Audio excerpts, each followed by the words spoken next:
नमस्कार, मेरा नाम लक्ष्य त्यागी है और मैं आपका स्वागत करता हूँ हमारे चैनल पर। तो पहले मैं बात करता हूँ कि हमारे चैनल में बताएंगे क्या।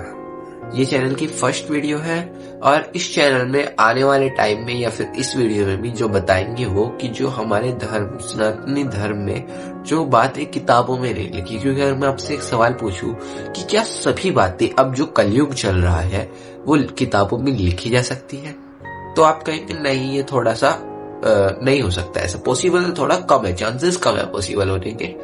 लेकिन तो हम ऐसा कैसे कह सकते हैं कि जो पिछले युग चले गए हैं उनकी सारी बातें किताबों में लिखी गई है? बिल्कुल गलत, क्योंकि सारी बातें किताबों में नहीं लिखी गई है। काफी सारी ऐसी बातें हैं जो अब भी आपसे और हमसे छुपी हुई है। तो हमारा चैनल वही बातें जो अब तक आपसे छुपी हुई है वे बातें मैं आपको बताऊंगा इस चैनल के माध्यम से। तो आप इसे सब्सक्राइब कर सकते हैं। चलिए तो मैं शुरू कर। तो सबसे पहले बात करते हैं, क्वेश्चन है, मैं आपसे कुछ क्वेश्चंस पूछूंगा, ठीक है? आप बताना उनके क्या जवाब हो सकते हैं। जो राक्षस है, भगवान को उनको वरदान देना जरूरी था?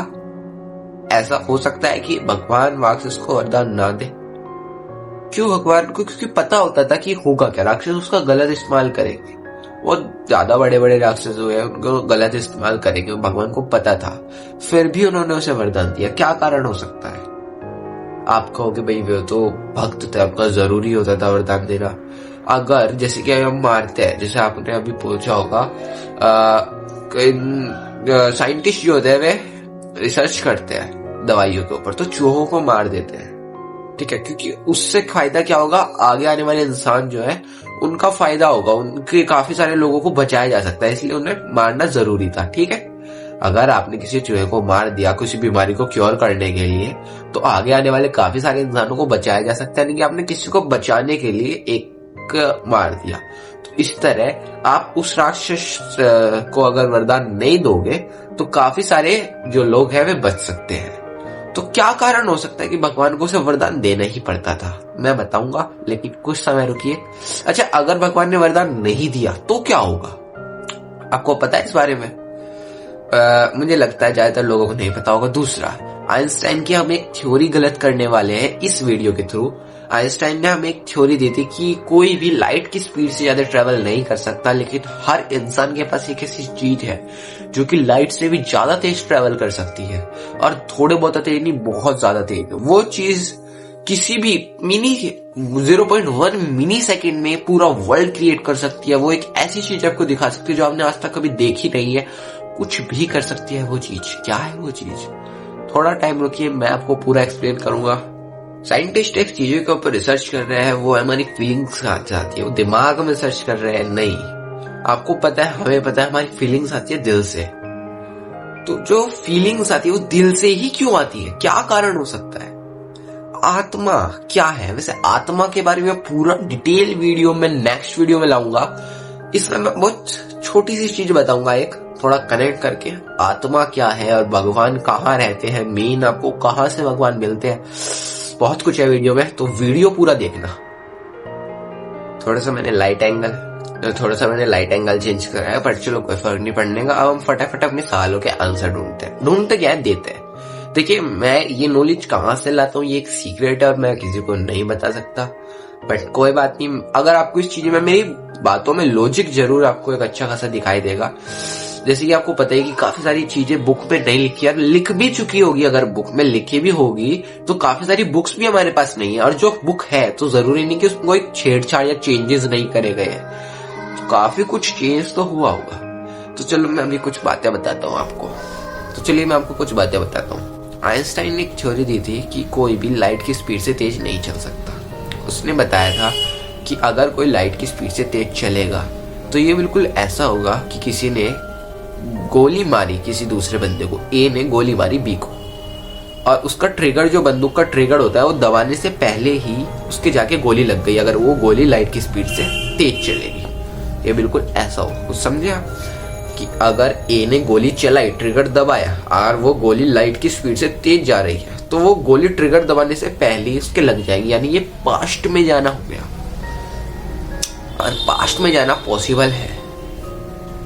अब बात करते हैं कि क्या चीज हर इंसान के पास है जो कि इस गोली से भी तेज ट्रेवल कर सकती है और लाइट की स्पीड से भी तेज है, जो पास्ट में भी जा सकती है और फ्यूचर में भी जा सकती है। फ्यूचर में एक अनुमान लगा सकती है पर पास्ट में जा सकती है। क्या चीज है वो? मन। आप अपने मन से सोचिए, आप पास्ट में जाओगे, आप फ्यूचर में अनुमान लगाओगे, क्योंकि देखो फ्यूचर में जाने का मैं आपको तरीका बताता हूँ। अगर हम अंतरिक्ष में जाएंगे और लाइट की स्पीड से ट्रैवल करेंगे तो हम फ्यूचर में जा सकते हैं, और क्योंकि यहाँ पे वहाँ के मुकाबले वहाँ पे टाइम काफी धीरे धीरे चलता है, यहाँ पे फास्ट चलता है। तो फ्यूचर में तो, और पास्ट में मैंने आपको बता दिया कि लाइट की स्पीड से तेज अगर हम ट्रैवल करेंगे तो हम जा सकते हैं पास्ट में। ठीक है, अब बात करते हैं ये मन और राक्षस वाली जो मैंने बताया वो कैसे है। आइंस्टाइन की थ्योरी गलत है वो तो मैंने आपको बता दिया। अभी हम बात करते हैं राक्षस और मन का। मैंने क्या बताया आपको? तो जो राक्षस थे उनको भगवान को वरदान देना जरूरी क्यों था? क्योंकि वे इस मन के ऊपर काम करते थे। अगर आप मेडिटेशन करते हैं तो आपका मन आपके कब्जे में हो जाता है, और भगवान कहाँ होते हैं? मन के अंदर। तो अगर आप भगवान को चारों तरफ से घेर लोगे, मतलब भगवान की जितनी भी शक्तियां हैं वो आपके मन के अंदर है, और अगर आप उन्हें घेर लोगे और उन्हें कहोगे कि हमारी बात मानो, तो उसको जबरदस्ती मानना पड़ेगा। आप अगर किसी घर के अंदर हो, आपको चारों तरफ से कमांडो ने घेर लिया, तो आपको मानना पड़ेगा उनकी बात। ठीक है, फर्स्ट रीजन जो वे उनकी बात मानते, क्योंकि भगवान आपके मन के अंदर ही है, कहीं दूर नहीं है। ठीक है, और उसके बाद दूसरा रीजन ये है कि अगर मान लो वे बात नहीं मानते हैं, आप घर के अंदर हो, अब आपको मार तो सकते नहीं है, लेकिन मन की अगर वे मेडिटेशन करेंगे तो मन की जो शक्ति है ना, उन्होंने अगर उसे पा लिया, अगर गलती से भी उन्हें गुस्सा आ गया, मान लो राक्षसों की बात कर रहा हूँ मैं, ध्यान से सुनना, राक्षसों को अगर गलती से भी गुस्सा आ गया, भगवान ने उनकी बात नहीं सुनी काफी टाइम तक, तो रावण ने तो सिर काटना शुरू कर, वो जो वक्त हो गया। पर उससे अलावा वे क्या कर सकते हैं? पावर्स कहाँ से आती है उनके पास? वो ऑटोमेटिकली मनवा लेंगे, क्योंकि उनका मन, जैसे कि आपने एक बिल्डिंग के बारे में सोचा, ठीक है, वो बिल्डिंग के आपके सामने आ गई, वो मन की ताकत है कि आपने अपने मन से निकाल के उसे सामने रख दिया। तो ऐसी वो जो भी शक्ति प्राप्त करना चाहते हैं वो अपने मन में सोचेंगे, वो ऑलरेडी मन को जागरूक कर सके, उन मन की जो शक्ति है उसको पा चुके हैं। अब जैसे भी अपने मन के बारे में मन में सोचेंगे उस शक्ति के बारे में, तो उनके पास अब उन्हें पता है कि अपने मन से उस चीज को बाहर कैसे निकालना है। ठीक है, ये नॉलेज कहाँ से मिली उन्हें? मेडिटेशन करके, अपने 7 चक्र उजागर करके उन्हें ये नॉलेज मिली, और वे बाहर लाएंगे उस शक्ति को। यानी कि अगर भगवान ने उनकी बात नहीं मानी और उन्हें गुस्सा आ गया, तो वे और ज्यादा मेडिटेशन करेंगे, जिससे क्या होगा, उन्हें और ज्यादा पावर मिलेगी। तो वे जो चाहते हैं वे कर सकते हैं खुद पे खुद। भगवान उनके सामने प्रकट नहीं होते हैं, भगवान उनके मन में प्रकट होते हैं, उन्हें मन से ही बात होती है भगवान से उनकी।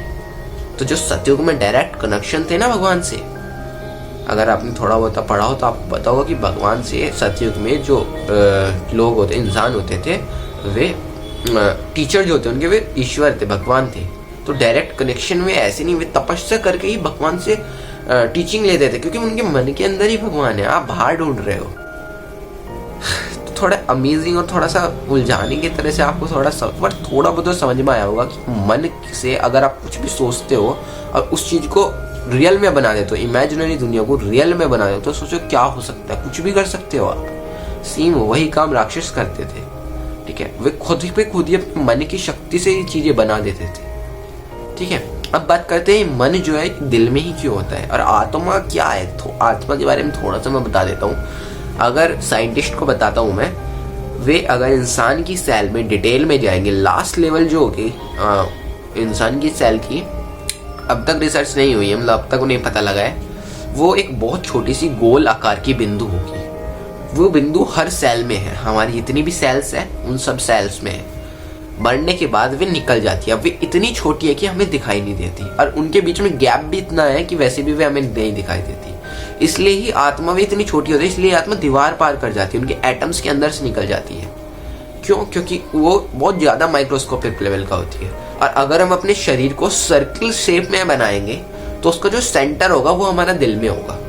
यानी कि अगर हम पैरों को भी पिघलाएंगे ऊपर से, सिर को भी, मतलब टोटल जो पूरा बॉडी है उसको एक सर्कल शेप में बनाएंगे, सेंटर हमारा दिल में होगा।